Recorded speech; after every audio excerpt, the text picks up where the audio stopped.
itu perlu wamen apa tidak, itu kan disesuaikan dengan kebutuhan volume pekerjaan. Saya kira Presiden sudah mempertimbangkan kementerian-kementerian mana yang volume pekerjaannya besar, ya. Tidak semata-mata menampung, walaupun nanti cerminannya ada mencerminkan representasi partai ya, tetapi orientasi pertamanya itu pada kebutuhan volume pekerjaan yang tidak cukup ditangani oleh menteri. Nah, oleh karena itu dibuatlah wakil-wakil menteri di beberapa kementerian, termasuk Kementerian Dalam Negeri yang belum diisi. Saya kira ada yang sudah diisi, Kementerian Agama, Kementerian Hankam, kementerian yang memang sudah ada wamennya ya.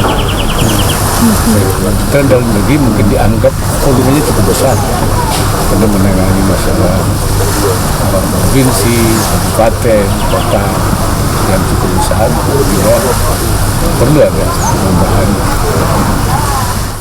Pada kabinet sebelumnya, posisi wakil menteri hanya diberikan kepada 3 kementerian. Ada wakil menteri keuangan, wakil menteri luar negeri, wakil menteri SDM. Kalau sekarang sudah semakin banyak, Anda tentu sudah mengetahui menteri-menteri mana saja yang memiliki wakil. Terakhir kita mendengar Mensos kabarnya juga akan diberikan posisi wakil menteri, kemudian juga dengan menteri dalam negeri. Nah, ini dengan semakin bertambahnya jumlah wakil menteri, apakah berpengaruh terhadap kinerja mereka? Semakin lincahkah atau malah ini bertentangan dengan visi Presiden Jokowi yang kabarnya sebenarnya ingin mempercepat ataupun memangkas birokrasi, tapi mengapa malah menambah jumlah wakil menteri? Apakah ini memang kebutuhan? Atau seperti yang sudah sempat saya singgung tadi, jangan-jangan ini hanya untuk memenuhi janji-janji politik belaka? Untuk bisa menilai mengenai hal ini sudah hadir di samping saya pengamat politik Mas Adi Prayitno. Assalamualaikum warahmatullahi wabarakatuh. Selamat malam Mas Adi. Waalaikumsalam. Alhamdulillah sehat Putri. Alhamdulillah sehat bisa hadir di sini berminggu malam bersama kita semua di Apa Kabar Indonesia Malam. Dan juga akan memberikan pandangannya, ini merupakan staf khusus Mensesnek yaitu Mas Faldo Maldini. Assalamualaikum warahmatullahi wabarakatuh. Selamat malam Mas Faldo. Waalaikumsalam Mbak Putri dan Mas Adi dan Mbak Putri gitu loh maksudnya, jangan digabung Mas Faldo. Hybrid jadinya hybrid. Oke, langsung mungkin saya ingin sekali dengarkan pertama pendapat dari Mas Adi. Ini beneran butuh nggak sih sebenarnya Mas Adi?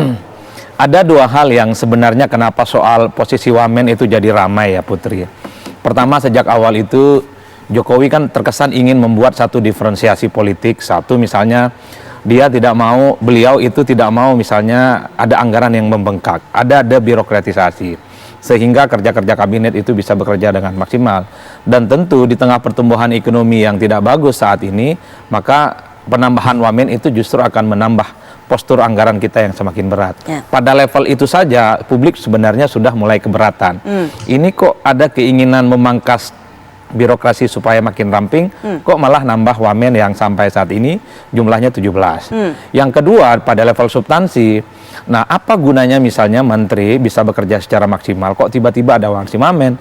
Kalau memang menteri tidak bisa bekerja maksimal, ya ganti aja menterinya, nggak perlu nambah wamen. Itu kan sebagai bagian dari efisiensi anggaran ya. Saya ingat betul waktu awal 2019 yang lalu ketika ada wacana penambahan wakil menteri, 6 wakil menteri, Mbak Puan Maharani juga komplain karena alasan inefisiensi dan debirokratisasi yang sejak awal yang dicanangkan oleh pemerintah. Tapi ketika ada penambahan sana sini justru itu semakin menambah pertanyaan begitu banyak publik. Apalagi saat ini kita tidak pernah tahu kerjaan wamen itu apa. Karena yang sering tampil ke permukaan itu adalah menteri. Kita juga butuh sebenarnya portofolio dan ukuran-ukuran apa yang sudah dilakukan oleh wakil menteri, sehingga kecurigaan-kecurigaan yang selama ini diberikan itu bisa sampai kepada publik. Misalnya, kalau ada satu menteri kerjanya itu bagus, itu tidak terlepas karena wamennya kerjanya bagus. Kan itu yang sebenarnya ingin diketahui oleh publik.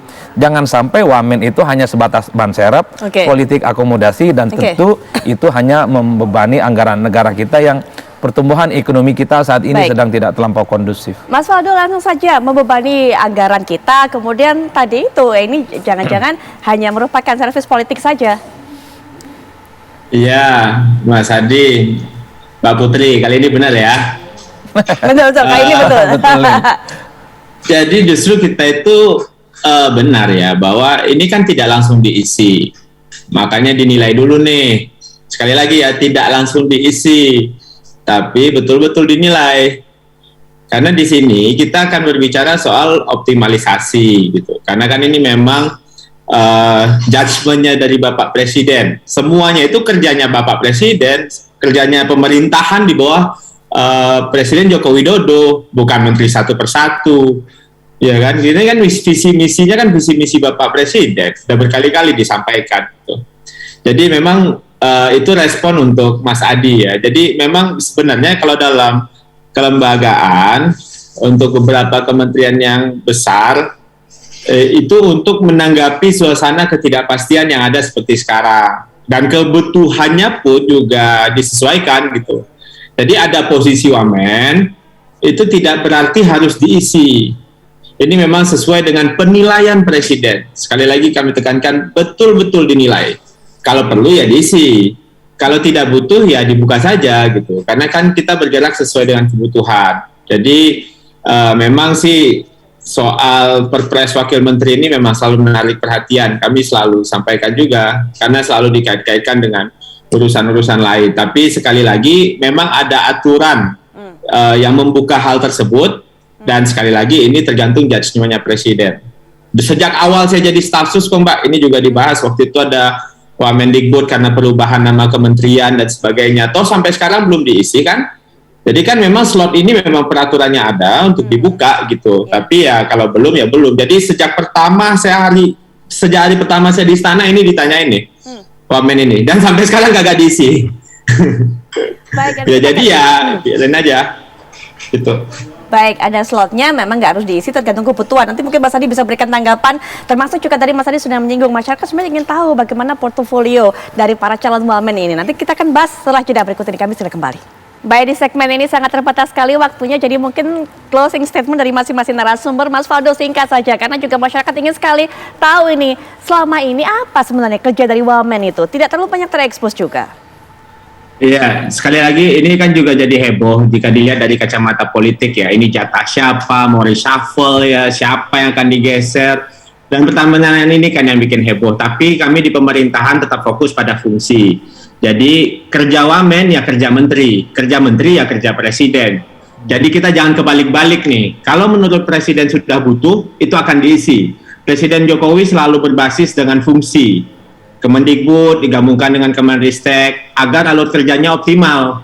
Badan dijadikan kementerian karena fungsinya vital. Karena bagi kami di pemerintahan semuanya soal optimalisasi fungsi. Kalau Mas Adi yang banyak bergaul dengan pemain politik pasti mengaitkannya dengan pertanyaan-pertanyaan tadi tuh. Jatah siapa digeser dan lain-lain. Tapi bagi kami ini dinamika demokrasi. Baik. It's okay gitu. Baik. Tapi kita akan tetap berjalan sesuai fungsi. Baik, Mas Adi terakhir juga. Ya kita pahamlah wamen itu difungsikan untuk menambah akselerasi kinerja menteri ya. Tapi kan orang tidak pernah tahu kerja wamen itu seperti apa. Apalagi mereka itu juga punya fasilitas yang mewah hampir sama dengan menteri ya. Punya ya fasilitas-fasilitas lain yang juga dianggarkan oleh negara. Jadi wajar kalau sebenarnya publik juga ingin melihat performa politik dan kinerja mereka itu seperti apa. Biar tidak ada kesan bahwa wamen itu hanya sebatas ban serep, dia hanya sebatas akomodasi politik, dia hanya sharing power ke teman-teman yang selama ini sudah bekerja banyak untuk pemenangan di waktu pemilu. Sharing power sih oke, yang jelas kan publik sederhana, ngapain wamen kerjaannya? Boleh dong kita juga tahu sebagaimana halnya juga publik melihat kinerja menteri seperti apa. Ada yang raportnya bagus, ada yang raportnya merah, ada yang raportnya sedang. Kan pertanyaan mendasar begini, Menteri Pendidikan itu kan banyak dikritik oleh publik, kok malah menteri itu nggak ada wamennya? Sementara Mensos misalnya yang kelihatan agresif kinerjanya, Risma datang dari satu wilayah ke wilayah yang lainnya dalam satu hari, justru ada wamennya. Bahkan yang terbaru misalnya Kementerian Dalam Negeri, orang tahu ini sebagai upaya untuk menghadapi transisi Pilkada serentak 2024. Tahun ini saja sudah 101 kepala daerah yang akan ada PJ-nya, penjabatnya. Tahun depan itu ada sekitar 171 kepala daerah berakhir masa jabatannya, butuh juga penjabat. Tapi kan orang nggak sesederhana itu melihat.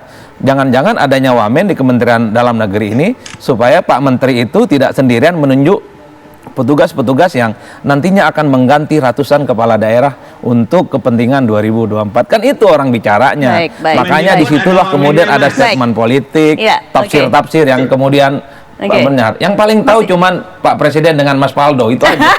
Masih panjang memang. Wamendikbud ada Mas Adi, saya lurusin. Wamendikbud ada. Baik, baik. Posisinya ada. Ya, memang masih Sama panjang kayak Wamen. bab mengenai ini. Nanti kita akan tunggu bagaimana kelanjutannya kepada siapakah kemudian kursi-kursi wamen ini diberikan. Mas Aldi, terima kasih Sama-sama, sudah Putri. memberikan pandangannya mengenai hal ini. Mas Faldo juga terima kasih. Kita ganggu waktu kasih. nonton bola untuk bisa berikan pandangannya Mas malam hari Adi ini. dan Baik. Mbak Putri, sehat selalu.